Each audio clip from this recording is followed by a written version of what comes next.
Hello, I'm Tom Scruggs. I'm a professor of special education at George Mason University. Behind the camera is Margot Master-Peary, who's my colleague and worked with me on a number of these projects.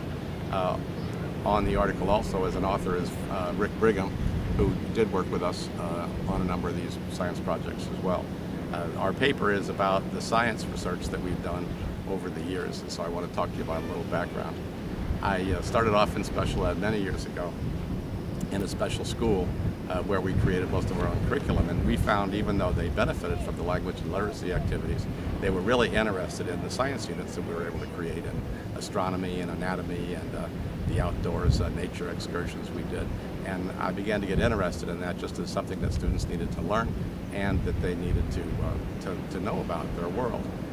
When I went down to Arizona State University, I worked with Margot Master-Peary, and she was interested in science as well. She'd been studying mnemonic techniques with Joel Levin, and we wanted to see what we could teach to students with learning disabilities mnemonically, and we needed a topic. And one day we were walking in the Grand Canyon, and she came upon the idea that maybe the hardness levels of minerals would be an interesting thing to teach mnemonically, because students don't know these things, and it would be very easy to measure their progress.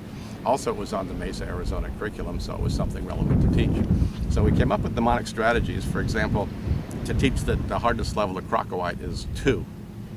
We converted crocowhite to a keyword, in this case crocodile, because it sounds like crocowhite, and 2 was a shoe according to the peg word system of rhyming words.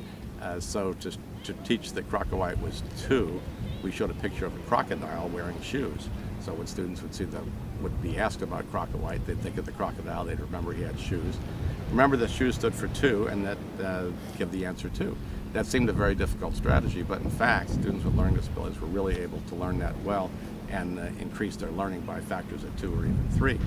So we did a number of other studies like this with mnemonics to teach invertebrate and vertebrate animals, about dinosaurs, about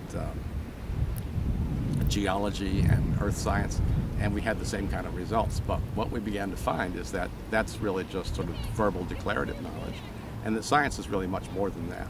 So in the 1990s, we had a cooperative agreement with the federal government to study curriculum in science, and that's when we began to see what are the approaches to science education. And we saw there was basically the textbook approach and then a kind of activities approach, where students do science activities and learn from those. And what we found was that the textbook, even though we could come up with a number of strategies to help them learn, help them remember, help them study from text, that this really did not play to their strengths, because they have trouble with language and literacy and abstractions and studying from text. So we also looked at the hands-on curriculum, which meant that they actually conducted these scientific experiments and interacted with the materials. And this was good because a lot of kids with special needs just don't have the same background knowledge, don't have the experiences, and benefit more from concrete presentations. So we began to think that they would do better with the hands-on activities, and we did a number of those experiments where we compared students who'd studied from text and students who studied from the activities-based programs. And what we found was that even though there are ways to help students with text-based learning, that they really benefited from the concreteness and the meaningfulness of the science activities, that we didn't have nearly the kind of behavioral problems we thought we'd have. They worked well in groups, and that they got a lot out of these units and really enjoyed them. And when we compared them, for example, in units on rocks and minerals and electricity, and a big unit on ecosystems, we found that they performed way better than their peers in text-based classes, even when they were inclusive classes. So that was an important thing for us.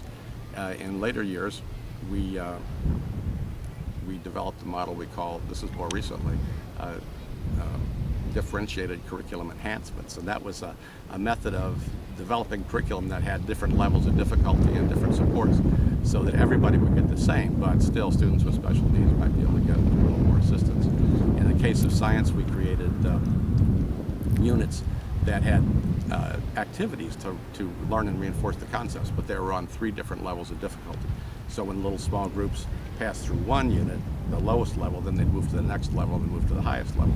And they did that as groups, but if they were having more trouble, they'd spend more time on the less difficult level. Am I leaving anything out here? No, so far. we found also that that was very, very helpful, and that we didn't have to give some students in an inclusive class an easier version of the same materials everybody else got, which was a lot of students found stigmatizing, especially in the secondary grades. We also created some materials that had mnemonic illustrations, even though peers were using peer tutoring. They had mnemonics to help if the kids were having trouble remembering information. So they could just flip the tutoring materials over and show the 2T picture of the mnemonic representation, so that they, for example, thermic, if they forgot that remembered heat meant heat, we showed them a picture of a thermos, which was holding a hot liquid, so it would help them in that way. And we also found there was a lot of positive support for that.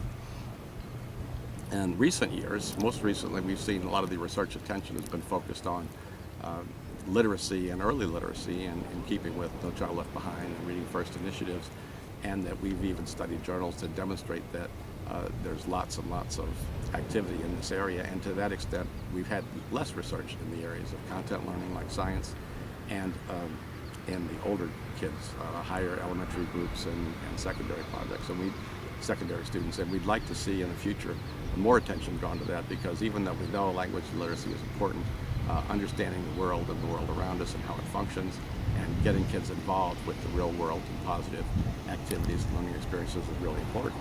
And we would like to see that continue in the future. So even though we're happy with what we've seen accomplished in science and science instruction to date, we know there's a long way to go, and we'd like to see a lot more of this activity in the future.